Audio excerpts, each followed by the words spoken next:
The old man's secret is out, which means he needs to find options to stay alive. His minions are just the solution. The Tower Master wants to destroy the Archmage's mother and the Crown Prince unless Ian agrees to his terms. But right now, the old man is still in turmoil. What can this Archimage do? This is nonsense. Then the Archimagus decided to kindly clarify. Unlike some, his word can be trusted. Over the past 5 years, he has made connections with many people. The old man tried to interject, but was immediately ridiculed. Tower Master really thinks that Ian has been inactive all this time. When they were in Demidor, it was Havert who sent uninvited guests to the Archmage's house. But it won't happen again. The Tower Master's men must have fallen into mano-a-mano traps or even left the world. It's too late to negotiate, and Ian has nothing to ask of the old man. Havert Leon will be judged to the fullest extent of the law, and for his deeds he deserves to die. And let him believe it, the Archmage will see to that. Because of the ivory tower that the old man killed his soul and body for, Ian would also keep an eye on it. Also, Paige didn't intend to go that far. It was just what the current situation demanded, but the tower's reputation should be taken care of by its owner. The Archmage could see why Havert liked the 5th prince over the Crown Prince. After all, he too had once thought he should become a ruler. The old man was driven by lust for power and money, and the young man understands that. But the Tower Master was wrong to attack Ian Page's family. Everyone must be punished for their actions, right? Meanwhile, His Majesty's royal palace. The deeds of Havert Leon, the master of the tower, became public. He had forgotten his duty. He had dabbled in black magic, shouted the angry emperor. Used the bodies and souls of innocent people and mages for his horrible experiments. Even passing away would not wash away his sins and crimes. The old man cannot be understood or forgiven, so his punishment remains unchanged. From this moment on, Havert Leon is stripped of all his merits, titles, and sentenced to death. The execution, of course, will be carried out publicly. The Tower Master will go down in the history of the Empire as a terrible criminal. If his henchmen or relatives are discovered, His Majesty orders them to be disposed of at once. All those who knew of the old man's crimes will also be punished. The Empire will also find the mages who practice black magic and punish them. No one will escape investigation and punishment. His Majesty orders the aristocrats to cooperate. The Emperor is sure that there will be some of the Master's assistants in the tower who didn't realize the direct consequences. Have them stop using dark magic immediately and surrender voluntarily. The only exception will be Archmage Helena, who made the attempt on the prince's life. A slightly different fate awaits her. Despite the fact that she acted at the behest of the Master of the Tower and also did not realize her actions, it is simply impossible to turn a blind eye to the fact of an attempt on the life of the Crown Prince of the Empire. In the name of the ruler of this country, His Majesty sentences Helena to life imprisonment. What happened is terrible, but this situation helped to shed light on the 2 heroes of the Empire. Their great deeds deserve special attention, such as Ian Page, who denounced all the dark deeds of the Tower Master, Havert Leon, and the Knight Oliver Raywood, who bravely protected the Crown Prince's life. Let him come forward. The Archmage is right now taking an active role in investigating the incident. The Emperor expects him to make great progress in solving the case. Also, His Majesty asks that attention be paid to the knight who managed to protect the Crown Prince from a 4th-class mage. Specifically, Sir Oliver. There he is, by the way. Let the hero not be shy and come closer. Captain of the 2nd Knight's troop, Oliver Raywood. He introduced himself as befitting his position. It didn't take long for the words of praise to come. This man is a true blessing to the Empire. Not only did he protect the Crown Prince, but he proved to everyone that humans were capable of going beyond their limits. Oliver Raywood will become an example not only for the whole Empire, but for the whole world. Of course, His Majesty would not leave the captain's deeds and merits to the motherland. Standing up from his chair, the man bowed. The Knight of the 2nd Squad is awarded the right to control every knight of the Empire and give them orders. He also receives the title of Lord of Swords. The last words caused a stir among those present. This title had long been unable to find its master. It had been hundreds of years since anyone had been honored with it, since magic had overshadowed the greatest deeds of knights, but Olivia Raywood was able to show the importance of this title. He had proven his loyalty to his imperial family and homeland. His Majesty hopes it will continue to be so. Indeed, the title of Sword Lord suits the man well. Imperial Knight Olivia Raywood, may he bow his knee to the Emperor. Then the captain silently obeyed the order. It could almost be called the most important moment in any soldier's life. In the name of the First Protocol of the Emerald River, His Majesty officially orders the title of Lord of Swords to be passed to Knight Oliver Raywood. Was he ready to accept the title that had been seeking its master for hundreds of years? The captain, without a second's hesitation, swore by his title and name. He would lay down his life in defense of the empire. The crown prince, full of indignation, turned to his father. He didn't understand the reason for passing such a sentence at all. How could an imperial tower master be executed? That one should think again. Doesn't His Majesty realize what kind of blow this would be to their empire? The Tower Master is a 5th-class archmage. Executing him is akin to executing 100 ordinary magicians. But that won't solve the problem. Once the punishment is carried out, all neighboring countries will know about it, especially Coldwood, which has long been eager to expand its borders.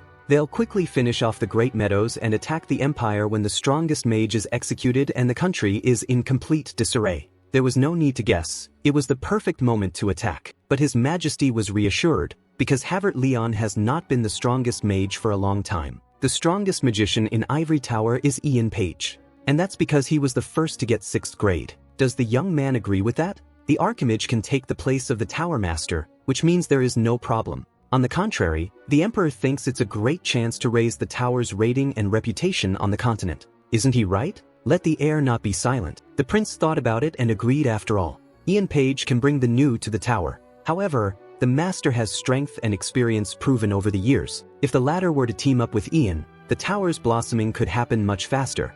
And that's not all. If one were to put a young and talented mage to an experienced and older one, they would both be able to become better. Also, they would constantly control each other, which meant it would definitely fall off the shoulders of the imperial palace. Wouldn't that be profitable for them? The young man's words were certainly reasonable. However, the emperor continued without letting the heir get a word in edgewise. The Tower Master used forbidden dark magic and researched it, though it could hardly be called simple research.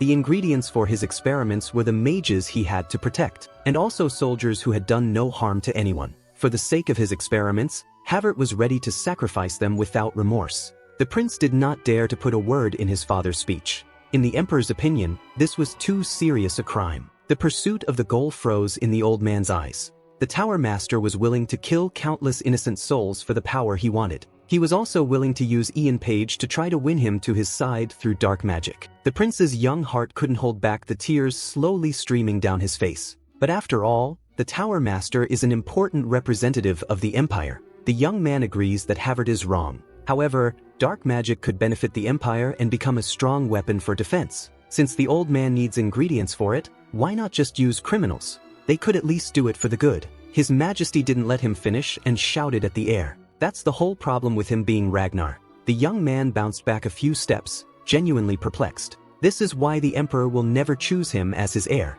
Dark magic is pure evil that darkens the soul of the one who uses it and the rest of the world. The founder, Michel Greenriver, worked so hard to make it disappear from their land for a reason. But has Ragnar forgotten that? His Majesty knows what the prince is thinking. He knows his character and ambition. The young man is capable of many things, but unfortunately he lacks the most important thing. All this time, the heir has been skillfully hiding this gap in himself. But in times of need, that's exactly what he lacks, just like now. The most important thing in politics is the pursuit and realization of justice. The ruler of an entire country must always remember that justice works the same for everyone. If the prince thinks some people will come off as expendable, that's the end of it. But suddenly, even to the emperor himself, the young man laughed. His Majesty's words are not true. This is not the reason why his father can't choose him as the heir. The prince's elder brother is the son who received all the love and care of the imperial family, and he is a son born only to maintain his Majesty's influence among the aristocrats. Isn't that right? That's the difference. If the emperor knew how hard the young boy was trying to get his recognition just once, is it so hard to pay attention to a boy just once? Is it so hard to treat him and love him like one? His Majesty would probably agree to let the Tower Master go if his brother asked for it. But the time for the monologue came to an end. The emperor did not tolerate such a tone and slapped his son and then swung for another, but in a moment realized that it would be enough. The next blow did not follow. What a fool the prince was. The wounded young man did not turn to face his father as he left. After leaving the hall, the emperor sent Domphilius to Ragnar's house and instructed him to keep him there and not to let him contact or meet anyone. The knight understood the order and confirmed the task with words. As a matter of fact, the day did not come to an end there. The next day started brighter than usual, if it weren't for a series of events following one after another. There was a knock at the 5th Crown Prince's room. Salga informed His Highness that Archmage Ian Page had arrived. The news made the young man tense, but he quickly regained his composure. Let the magician go. The prince does not wish to see him. Before the heir could speak, the door opened. He'd said it. It was Ian himself, not the servant, as he might have thought. There was silence for a moment in the great hall. The heir had already realized that this was an order from the emperor. The Archmage added, his purpose was to see if the prince had been influenced by the dark magic inflicted by Havert Leon. To which the man was indignant. Today is the execution of the Tower Master, and this is the day they decided to check if he was alright. How can you show such disrespect to the heir? Ian calmly explained that this was a routine inspection for the entire imperial family and castle staff. Nothing more than that. The prince shouldn't be angry about it, to which the young man only sighed heavily, but then carelessly grabbed the edge of his chair. Let the Archmage hurry, please. Patch said it wouldn't take long. The heir might feel nauseous or dizzy, but those are just signs that he's fine, no need to worry. And that's when Ian uses the big cancel. The prince immediately coughs, and his appearance leaves a lot to be desired. He was fine. The Archmage began to worry, and the young man in turn shared only that it was a very unpleasant sensation. Patch tried to calm the one, because he found no traces of black magic. If the heir felt bad, it was better to rest until he came to his senses. That was the end of the examination.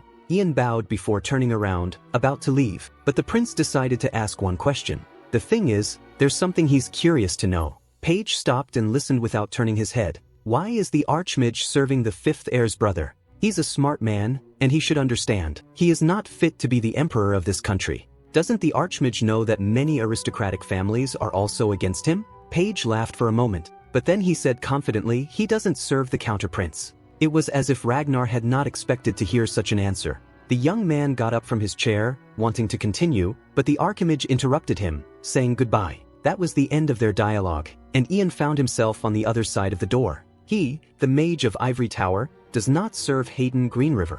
In this world, Page had sworn allegiance to one determined and power-hungry man. It was as it is now, and the memory can no longer be erased. So the Archmage's actions now could be seen as revenge, or treason. But either way, a shining moon rose over the city. Someone knocked on the Crown Prince's door again. This time the door was opened by Damfield. A lone young man sitting at the table, shrouded in a pervasive disorder, appeared before the knight's eyes. His Majesty is only interested in one question. Has the master of the tower been executed?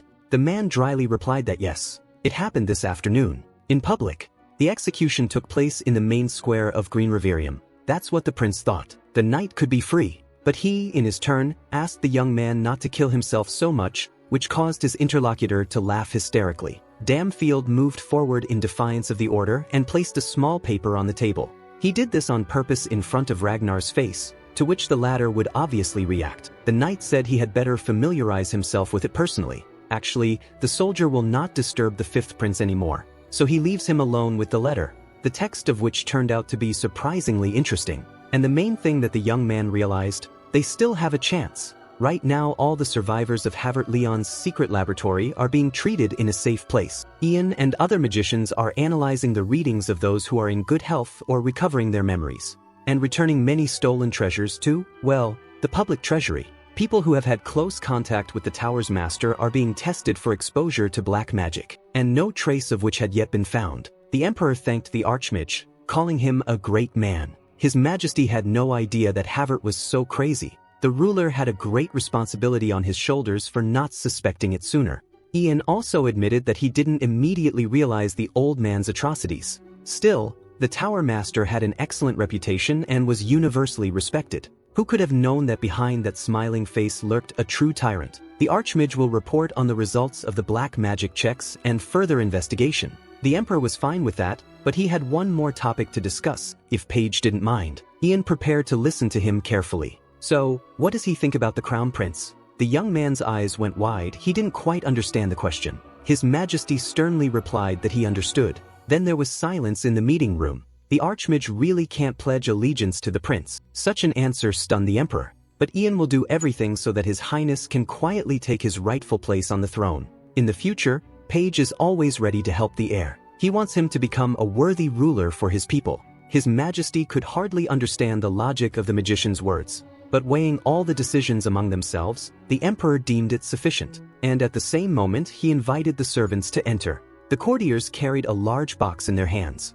Let Ian take it. This staff was left behind by Havard. The Archmage must understand how difficult it is to choose a new master of the tower, and while it is clear to everyone who should take his place, there are still many nuances. Normally, the imperial family chooses the tower's ruler, but in this situation, His Majesty has decided to dispense with the formalities. He wants to appoint a new master as soon as possible. So now the tower master's staff belongs to Ian. Also, the Emperor has a favor to ask of the Archmage. The one sat at full attention. So, the ruler is sure his son, Ragnar, will not give up his plans, even though he lost a serious ally. His Majesty knows better than anyone how great the greed in the young man's heart is. If Ragnar ascends to the throne, many unprecedented lives will be lost. Ian understood what this was about better than anyone else. The Emperor had decided to confess that he himself was to blame. The prince will hate him until the day he dies. Could Paige try to stop him?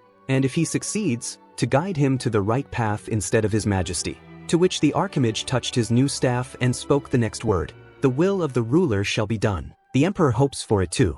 Ian Page, Master of the Ivory Tower. After some time in the abode of magic, the door opened at the mere command of the staff. These were his first steps in his new position. Oh, Ian Page, let it pass. And the young man knows, he too had once wished to be a hero. To save the Empire from destruction. To be a wizard who would save many lives from harm. With his power, he could command many people. He could give this empire and its people a happy life. Many would say that this is power. Ian wanted to protect her enough to kill him. He doesn't want to be a hero anymore. He has only one wish, to kill Ragnar Greenriver. He wants him to die a horrible and dishonorable death, so that his name will fade into oblivion for all who live now and after. He lives and endeavors for one thing and one thing only, revenge. In this story, the fifth prince has one ending waiting for him, only it remains to be seen when his hour will come. The crown prince is very happy to see the master of the tower, how Ian likes it. The mage hasn't been officially appointed yet, so such treatment is inappropriate.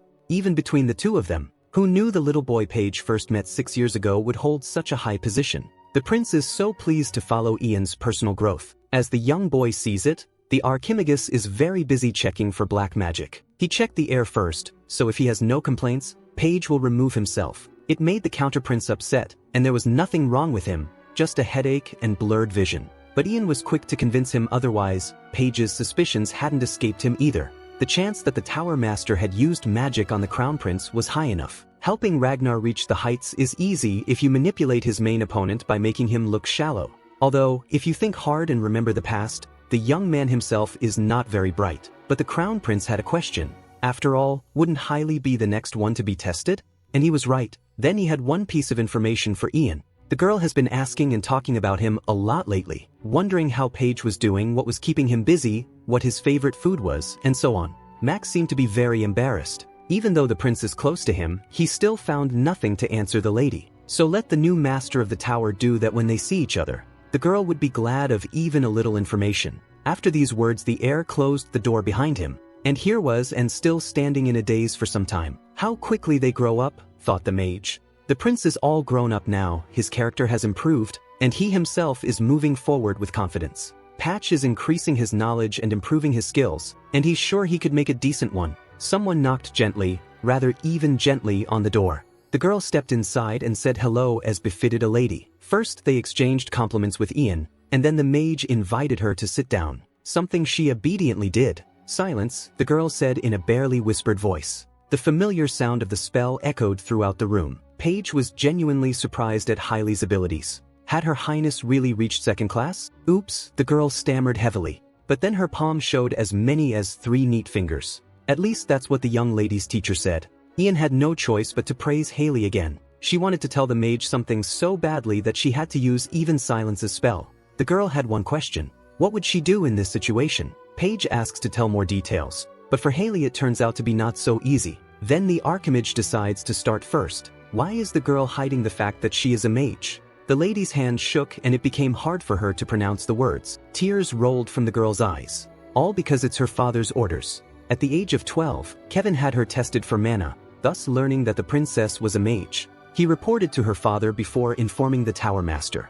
Ian himself must know that if one becomes a mage, he must renounce any titles, desires, and become a servant of the Ivory Tower. Accordingly, this applies to princes and princesses alike. The Emperor wanted his daughter to remain a princess, not become a mage. So Kevin, on his orders, hid the truth about the girl's magic, and she continued to live her life as before. But one day Haley realized that the magic in her was bursting out. It became clear to Paige. All this time the lady had been studying spells and now she came to him for advice. Kevin is one of the few followers of the Crown Prince from a past life. The Archmage was lucky. Before, the girl just wanted to help her brother because he didn't have proper support. But things are different now. Her brother has Oliver and Mr. Ian. And the prince is on the right path. So Haley doesn't have a purpose anymore, right? Paige asked carefully. His Highness is afraid of becoming a hindrance to his brother since he studied magic secretly. The Tower Master only smiled kindly at that. It's as simple as that. Ian came closer and knelt down in front of the girl.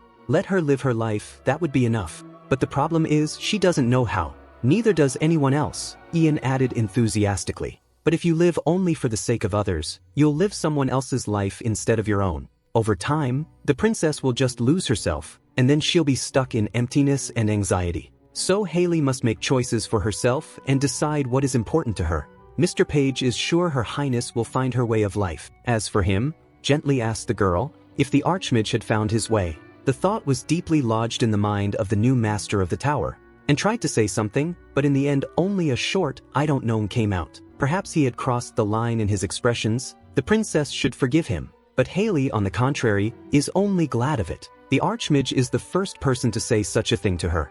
The girl had always lived with the idea that her life was that of a princess of the Empire. She never even thought of other options. She was grateful to Mr. Ian for instilling confidence in her. And such warm words touched Paige. If Haley continued to study magic, no matter what path she chose, it would be of great use to her. The more so, if the princess could improve herself so much in such a short time, she would have a great future. But still, the girl had one last request. Haley, she's shy to talk about it, but could the Tower Master teach her magic? To which the latter was genuinely surprised. Wasn't it Kevin, the girl's mentor? But the answer was even more surprising. The fact was that the young man said that he had nothing more to teach the princess. He's a second-class mage, after all. Then the lady clasped her hands and asked very, very strongly to let Mr. Ian become her mentor. Yes, the mage was faced with a daunting task, so how should he go about it? Haley definitely has talent, since she had reached the 3rd grade with so little ability. And not many people know that the princess is sensitive to mana. If she becomes a top-class mage, it will definitely be useful to Ian in the future.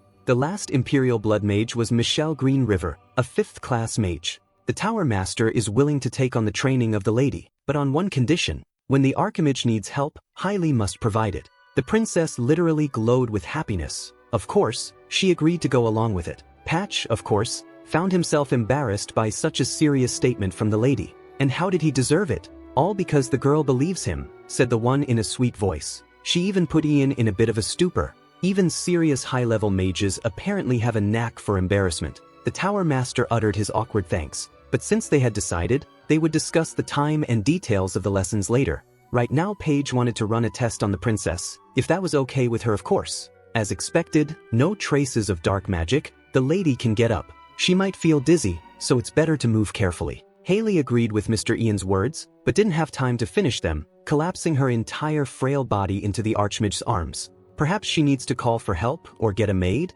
The Tower Master asked excitedly, but the girl asked not to worry, she was fine. An awkward silence caught the couple by surprise. Right, Ian had forgotten to say something. Usually after working in the tower, he went home and read books and studied magic in the lab. Lately he's been drawn to alchemy thanks to Douglas, who lives with him. The Archmage doesn't have a favorite dish, but he can't eat spicy. What does that tell Paige? Haley really doesn't understand anything. Then Ian kindly shared His Highness's request. The princess almost squealed with indignation. Had her brother really told about this? It seemed like someone shouldn't have said it out loud. The girl looked silently into the mage's face. And then she wished Mr. Page a good day. The door slammed as loudly as if a hurricane had blown through the room. I don't understand and, well, did I say something wrong? Rumors of the incident between the 5th grade mage and the Tower Master, Havert Leon, quickly spread throughout the Empire. Ruler Terry Greenriver personally warned everyone about the dangers of using dark magic and asked them to report any suspicious cases. The newly appointed young master of the tower, Ein Page,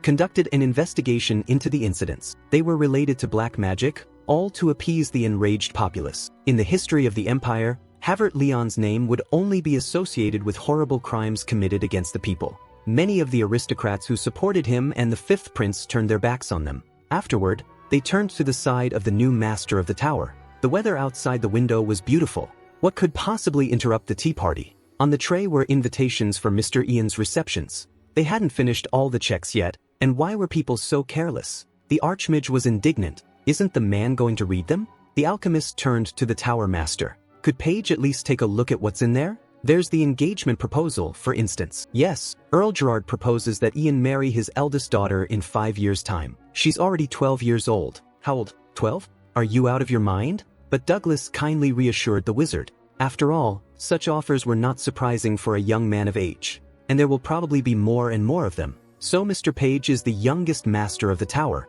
But the Archimage had already realized the catch. These aristocrats just want to use him to increase their status and influence. I'm surprised they're willing to give up their young daughters to do so. It's hard to believe. Here the alchemist agreed with Ian. He must find a worthy companion. Then Lidio will say no to all of them. He had a lot of things to do, including inspections.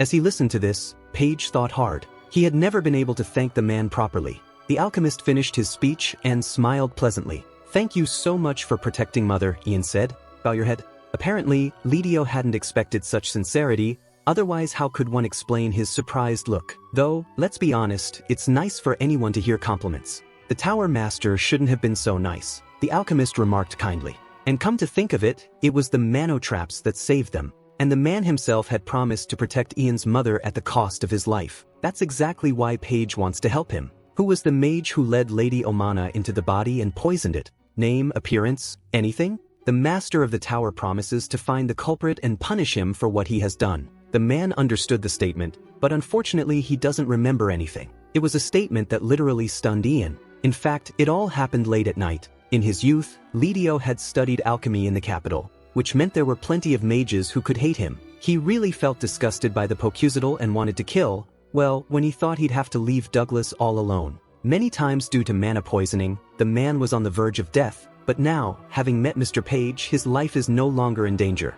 Now the lady wants to focus on her son's future, not on hatred and revenge. In any case, the alchemist will remember the tower master's warm words, and the man's speech made the mage remember the past. He had never seen his father's face. Before Ian was born, he had disappeared without a trace, and no one knew if he was alive or not. But through living with Lidio, Page realized if his father had been around, Ian's life would have been the same. It's obvious to the Archmage why Douglas has such an active and cheerful personality. Also, Mother was only able to recover thanks to the alchemist's elixirs.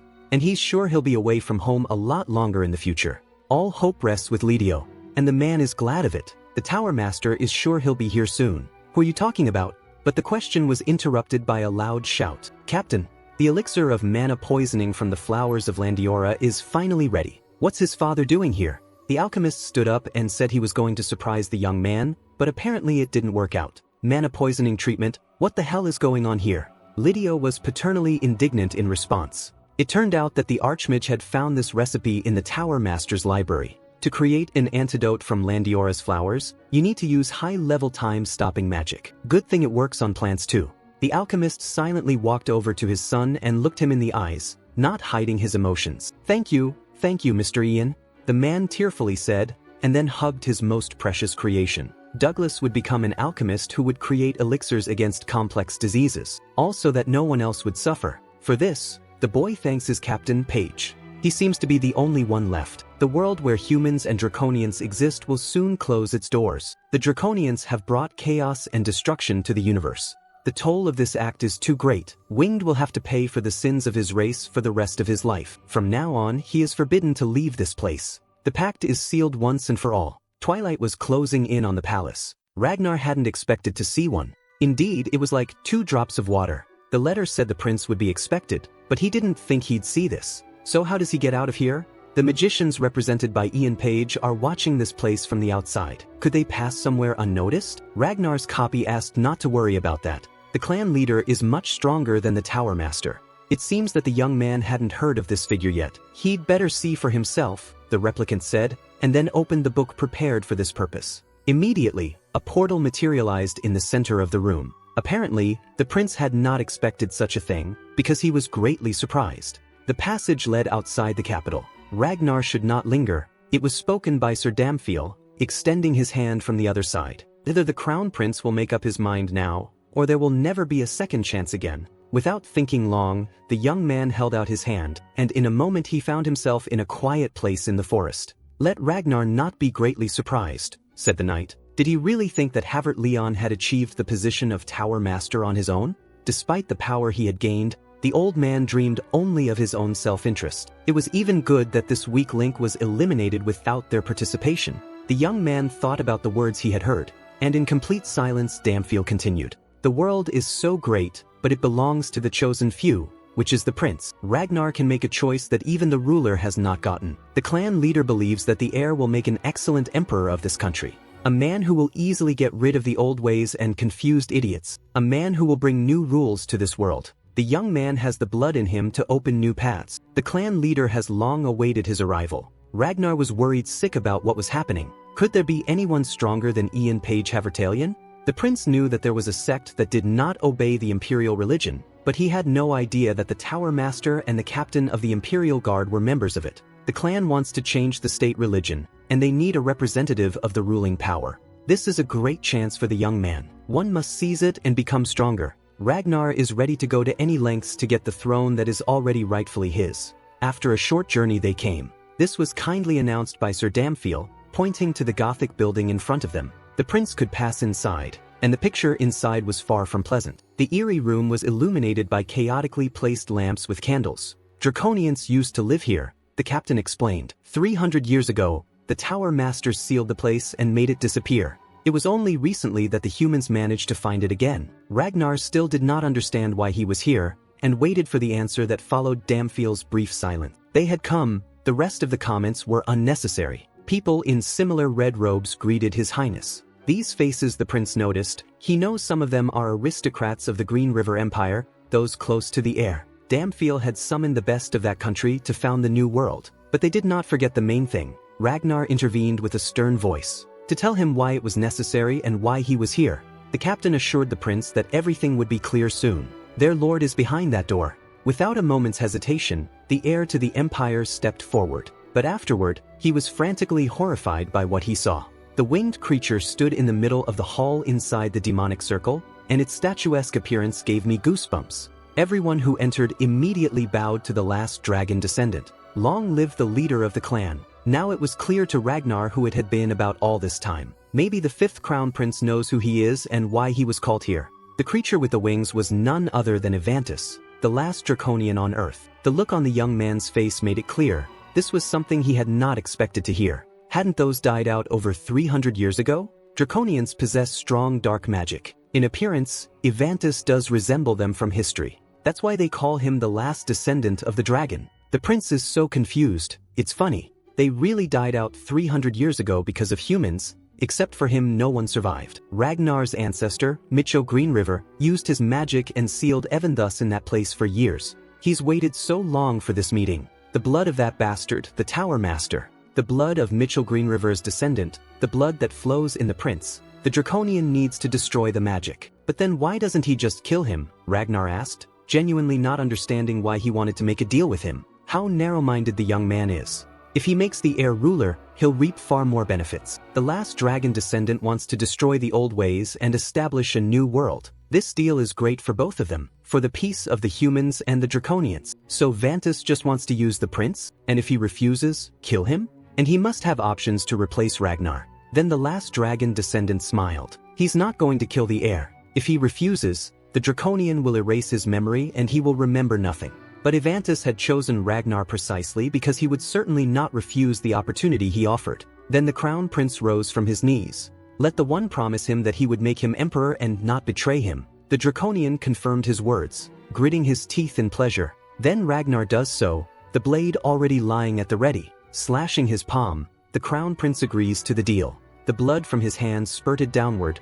straight onto the magic-enchanted circle that immediately began to glow and shine beneath Avanthis' feet. The charms once cast had lost their power, and the last dragon descendant felt it, whereupon a chuckle erupted from his mouth, followed by a full-blown laughter. "Thank you, Prince. You are such a good boy. But it is time to dress up in modern fashion," Avantis realized, and in a single movement of his hand he created an elegant suit. Ragnar's face is contorted with fear, and the man can feel it, but it makes no sense. The Draconian isn't going to kill him. He even thinks they'll become good friends. Well, but now the clan leader has to go. It's time to go out for the first time in a long time, isn't it?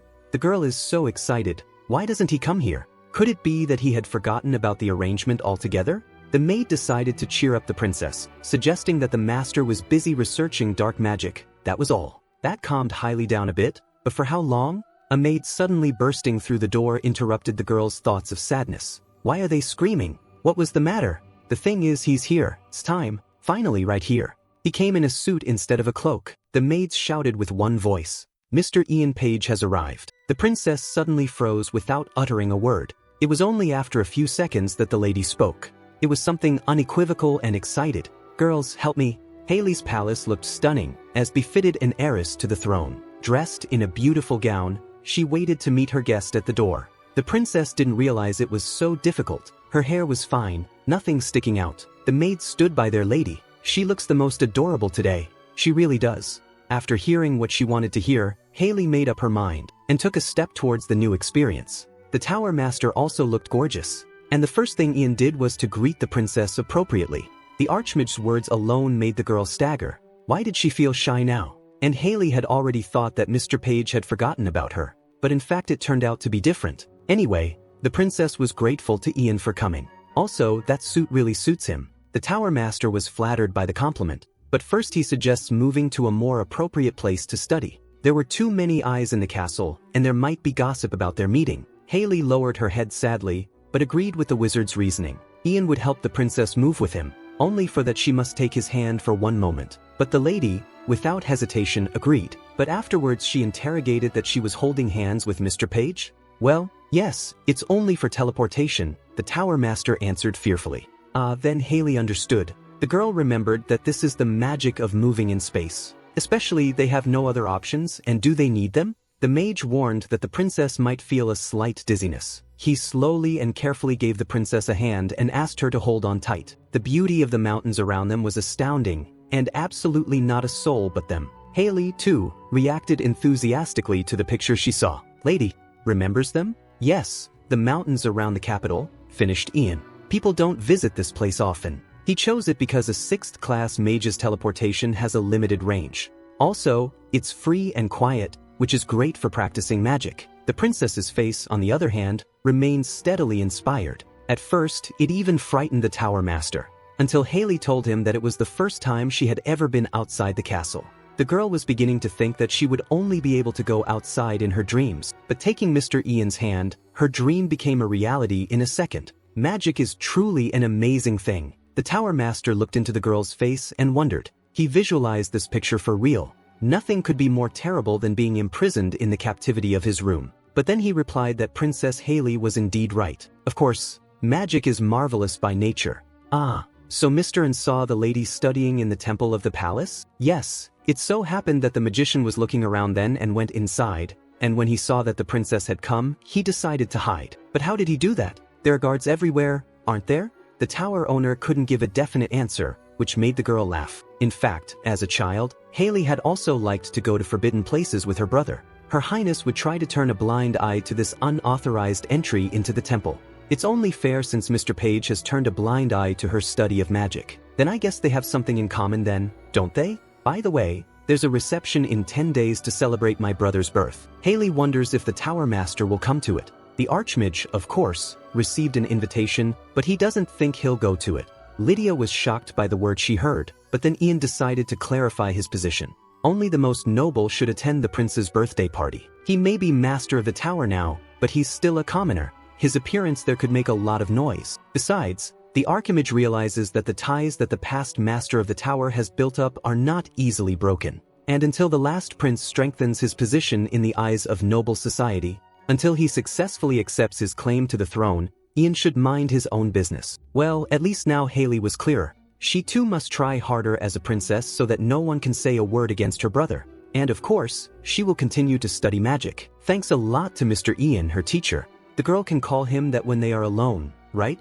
Of course she could. The Tower Master didn't mind. Soon it was night, but no one slept in the palace of the 5th Crown Prince. The enchanted guard faithfully served their master, Evan thus. This is Ragnar's plan. He suggests that before dealing with Ian, the Crown Prince should be taken out. Many aristocrats and powerful people are now scrutinizing Page's actions. He is a powerful mage, but he is still very young, he has no experience or title, so he is a nobody in the eyes of the aristocrats. Many are dissatisfied with even his very appointment to this position. If the crown prince falls away, no one will support her page either, and then they will easily get rid of him. Sir Damfiel suggests that someone be brought in to carry out this plan. But Ragnar had not yet made up his mind. Then the captain put forward his own candidacy. He knows someone who could solve their problem. Now the matter rests on the knight's shoulders. Leaving the minions, Ragnar goes to the room of the clan leader. Well, it's time for Avenge to start acting too. But before the prince decides to ask, the last descendant of the dragon listens attentively.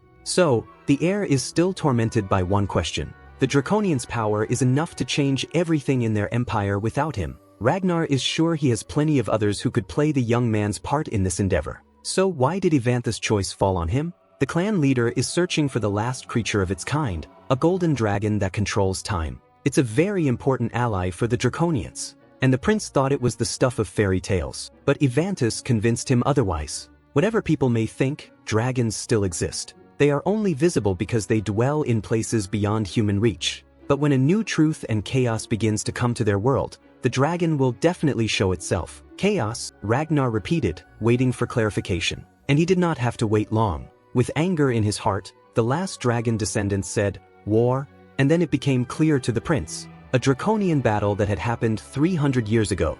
It was held to summon the golden dragon. Avanthus still remembers how the man decided to give a hand to the humans rather than them. It was foolish to think that Mitchell Greenriver alone was able to destroy both dragons and draconians. Ragnar was truly surprised, for he had not even heard any mention of them. They had been taught that Mitchell Greenriver was able to deal with them through magic. You know, the one he was developing in the tower. Because that man could cover his tracks as if nothing had happened. Evan thus said angrily. But draconians with dragon blood in them can clearly sense that dragons are alive. So the clan leader wants to start a war, Ragnar summarized. And he was right, but it would not bring the young man trouble. Wouldn't the prince's ancestors have wanted to unite the three empires on the continent? If war breaks out, the dragon will appear and bring chaos. We must find it. And what would happen after the capture? Ragnar asked with certainty in his voice. But he never got an answer. The conversation had gone on too long. Let the young man take care of himself. Avanthus was sure that their joint plans would coincide. Well, that was certainly unexpected. I didn't think the whole thing was about draconids. In that case, your secret word for part 7 will be dragon. That's how I know you've seen this video to the end. Well, if you want to see the new part as soon as possible, let's get 1,000 likes on this part. Also don't forget to subscribe to my channel, because it's very important to me. See you soon and bye-bye.